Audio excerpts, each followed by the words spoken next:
I am Ferdinand Marcos, and I am the President of the Republic of the Philippines. I stand today on behalf of 110 million Filipinos.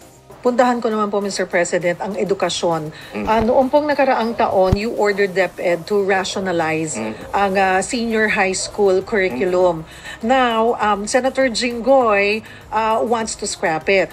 Pero si Senator Win Gatchalian naman po, ang sinasabi niya ay to reduce yung college years instead. Ano po ang stand nyo dito? It is just expressing the same frustration that I expressed in the first place. Kasi it's costing more for the parents. Kasi nadagdagan ng 2 years pa. Magmamatrikulasyon pa yan, maraming mga school supplies, bibili ng libro, lahat. Sa 10 years, wala namang advantage. Wala namang naging advantage. Hindi rin nakukuha sa trabaho. So that's his frustration. And that's also my frustration. So we'll see what the Congress will do. But while the law is still K-12, basta't ang sinabi ko kay Sec Sani, Yes. Angara, pagandahin natin ang gusto habang nandyan pa yan. Kasi anong madalas natin marinig? Mismatch. Yung skills ko, hindi employable. Magaling ako magganito, hindi naman nila kailangan ng ganyang klase. We have partnered with the private sector and to ask them, ano ba ang kailangan ninyong skills? Ano ba ang kailangan ninyong klaseng trabahador para makuha, ma-employ doon sa inyo? In fairness, the private sector went even one step further. Gusto nyo kami na magpatakbo ng training. Tapos, paglabas niya doon sa training, trabaho siya sa amin. Kasi eksakto yung training niya doon sa kailangan namin. Yun ang aming ginagawa. Ang sinasabi po ay paano pa yung challenge na i-improve or ibalik sa dati yung kalidad ng edukasyon po dito sa ating bansa.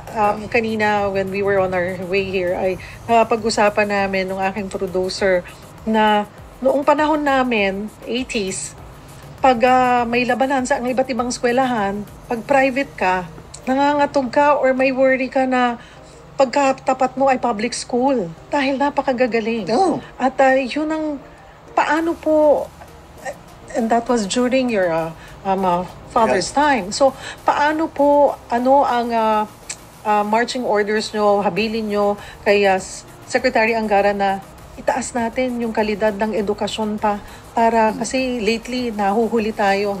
Marami tayo ginagawa. Unang-una, classroom. Sipin mo, 160,000 ang kulang natin na classroom. Ano nangyari yun? Basta't pinabayaan na lang. Merong ng classroom kaming nakikita, Marcos type pa. Tinayo, mga 1970.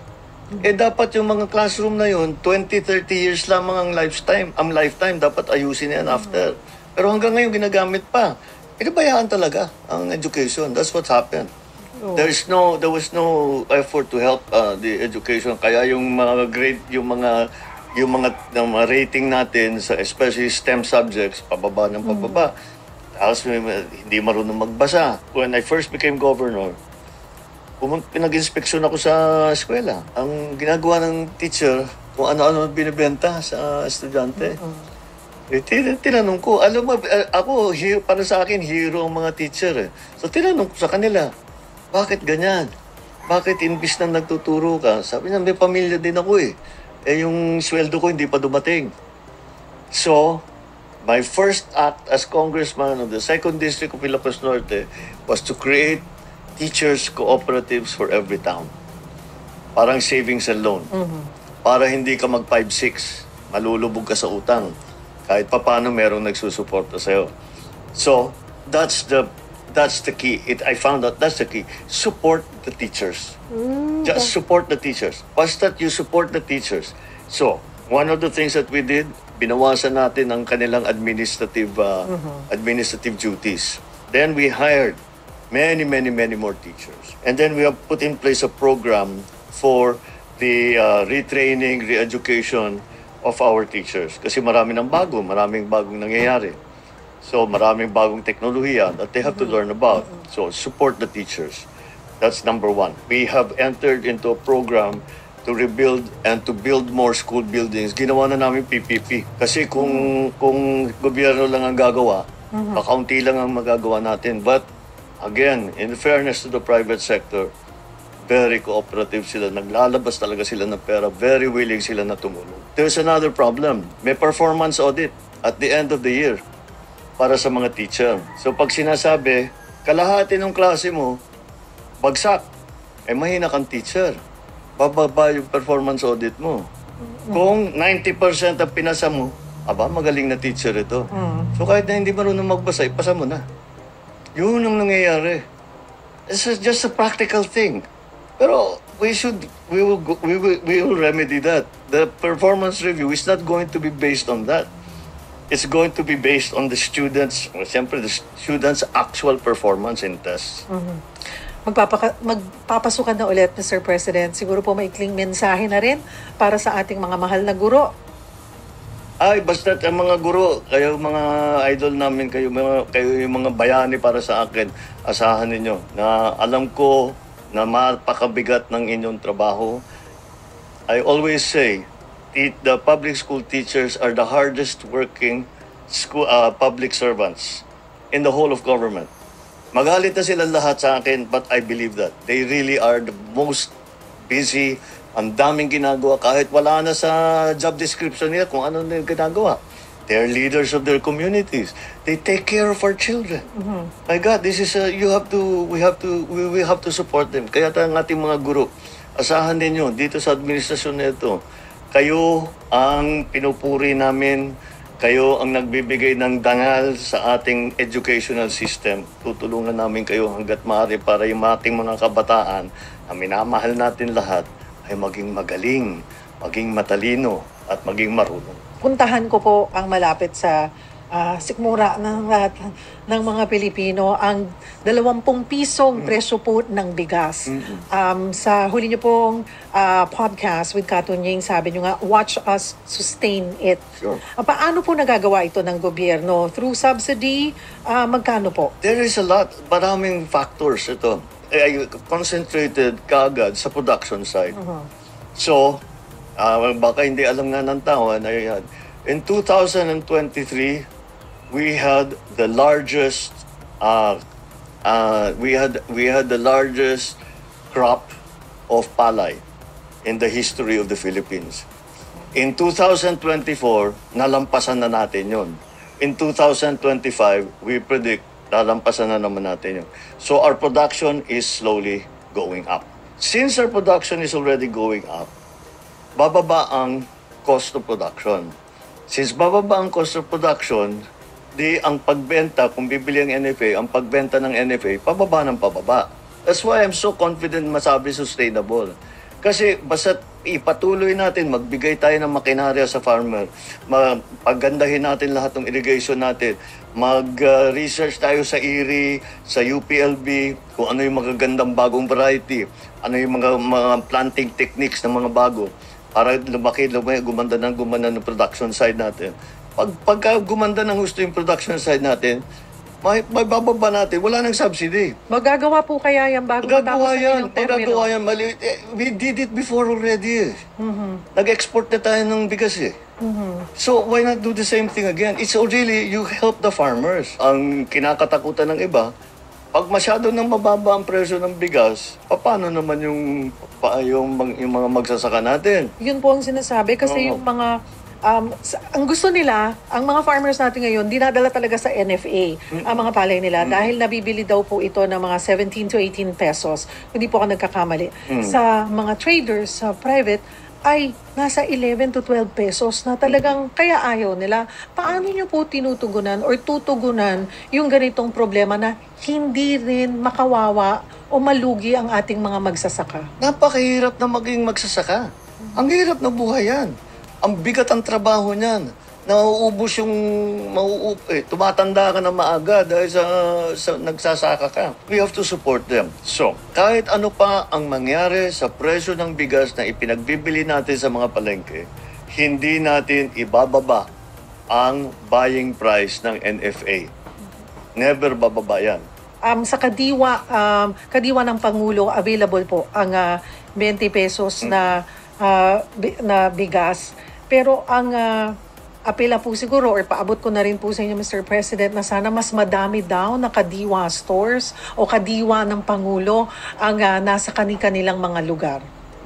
May mandate na po ba tayo na kung parang pwedeng health center yan, damihan nyo ng ang mga kadiwa stores? Let's go further. Ang nangyari kasi ngayon, we are in partnership with the LGUs. Eventually, I'm looking at a proposal na next year, wala nang contribution ng LGU. Ang contribution lahat sa national government. So sa ngayon, we are providing the volumes that are sufficient for 51% of our population. That's for now. And hopefully we will bring it up to the point that bigas for all. It will all be 20 pesos. Hintayin natin yan, Mr. President. Pareho tayo. Puntahan ko po ang inyong pagkakatalaga kay bagong PNP Chief General Torre. Personal choice niyo po ba yun, Mr. President? In terms of the police, isa lang ang iniisip ko, that people are safe. Now, it's like Caesar's wife. You're not just safe. It's not sufficient that you are safe. You must feel safe. Even if the statistics are telling you crime rate is down, drug seizures are up, that's not enough. People should feel comfortable to walk in the night around their neighborhood, that they can send their child to the sari-sari store. Yun ang kailangan. Kaya ginawa namin, and I saw si Nick Torre is effective at that. And so that's why we, in the end, we chose him for PNP chief. As a matter of fact, very soon after he assumed the position of Chief PNP, we instigated already this new program of Cops on the Beat. And nararamdaman na kagad. That's the only way to regain the trust. And that's the only way that people will feel safe. Well, whatever, kahit anong mangyari dito, si patrolman ganyan-ganyan, nandyan lang yan. San tawag lang, tatakbo na rito yan. Yung 3-minute or 5-minute 911 na dapat. That's what we're looking for. Ano pa po ang inyong marching orders kay PNP Chief General Torre? We still have a drug problem in this country. Siyempre pumapasok pa rin yung sabu. So, sabi ko, continue to pero yung hulihin niyo yung malalaki. At saka puntahan ninyo yung kung saan pumapasok. Yun ang isara natin. And we're slowly doing that. Ito ngayon, sinabi ko sa Coast Guard at saka sa PNP, bantayan na ninyo kasi ayokong bumalik sa merkado yan. Sirain na ninyo kagad as quickly as possible and make sure na nandoon kayo para pag sinabing so many tons, ilang tonelada, yun talaga ang nandyan. Hindi nababawasan. Bilangin ninyo ng gusto, tapos uusan nyo ng gasolina, sunugin na ninyo. Paano po rin kaya mararamdaman yan sa like the barangay level, sa communities? Well, what is happening, because we were concentrating doon sa mga big time na drug syndicate, drug lord, may balita na bumabalik-balik sa mga barangay. Yeah. Yung mga small time. Kaya yung Cops on the Beat, that's the solution to that. Kasi nagpapatrolya sila, kahit sino kong dealer, hindi ka naman siguro mapapaiwan doon na mahuhuli ka lang ng pulis. So, medyo maipapalayo natin sila na maitigil na nila yung kanilang ginagawa. So yun mga kababayan, napakinggan niyo po yung interview po ni Pangulong Marcos Jr. na in-interview po siya ni Miss Cheryl Cosim. Sabi ko sa inyo, ang Pangulo, inaalam niya talaga ang problema, lalo na po sa education sector. Nako, sabi niya nga, yung ibang school buildings na nakikita niya, 30 years old plus na sa panahon pa ng papa niya, supposed to be. Yan po ay kumbaga inaayos sana. At maraming school buildings na wala na dapat ipagawa. 160 plus ba yun? Correct me if I'm wrong. Dapat yan na gagawin kasi kailangan. Kaso wala yung mga past admin, talagang ano bang ginawa nila? Bakit hindi nila binigyan ng kaukulang aksyon itong problema sa education sector? Tulad yan, siya pala ang gumagawa ng batas, yung teacher cooperative every town ba yan? Correct me if I'm wrong, para lang maiwasan na ang mga guro umutang sa mga 5-6 sa mga Bombay.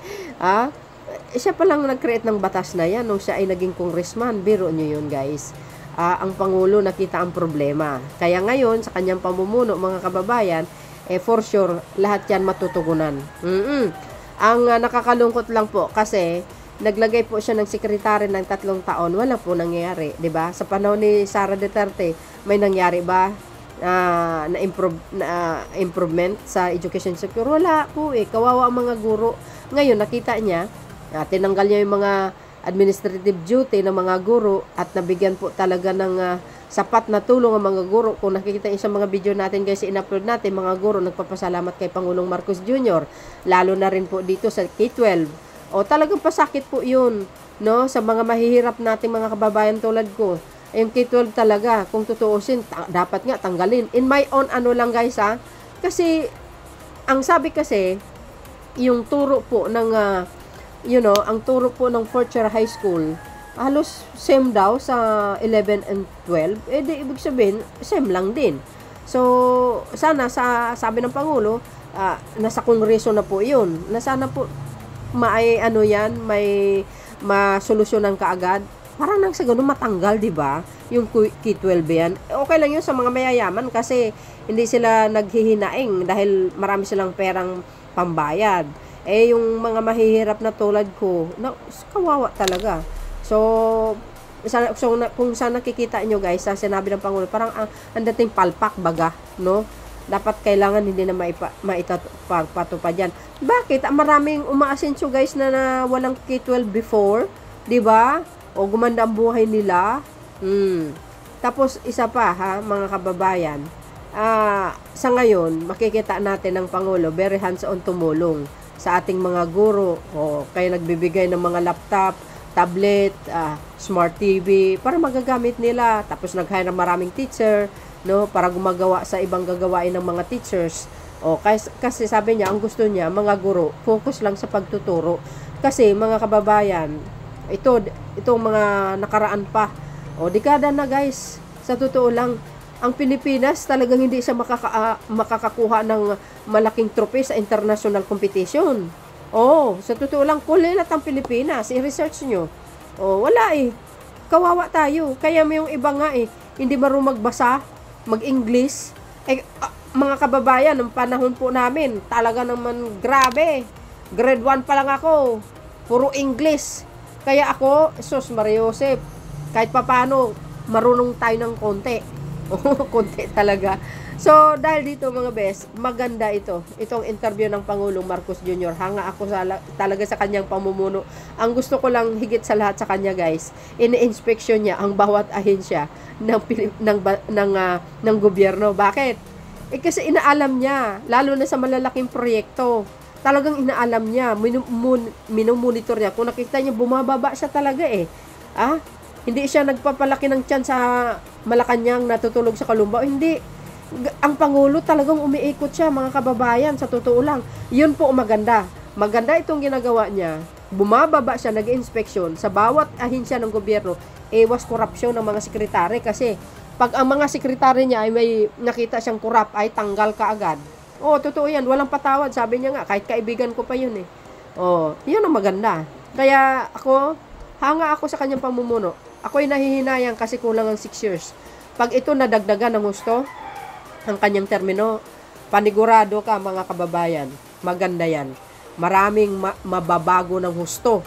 Lalago ang ekonomiya ng bansa. Itong education sector, siguradong malaki ang magiging pagbabago niya. Pag yan ay bibigyan another more years pa si Pangulong Marcos Jr. Sayang, bata pa. Kayang-kaya niya pang mamuno. Napakamaliksing Pangulo. Kasi itong Pangulo na ito, mahilig ito mag-gym kasi. Nag-gym yan kung nakikita nyo. Kaya ang katawan niya talagang matikas, no? At very fresh. Parang hindi siya 60 years old plus. Parang nasa mga 50s, ganon. Kasi siya, inaalagaan niya mismo yung kanyang health, no? So, yun guys, ang aking dagdag reaksyon. Ako'y humahanga at sa kanyang pamumuno. Maraming salamat guys sa inyong watching. See you again on my next upload. Bye. Yan, babos. God bless Philippines.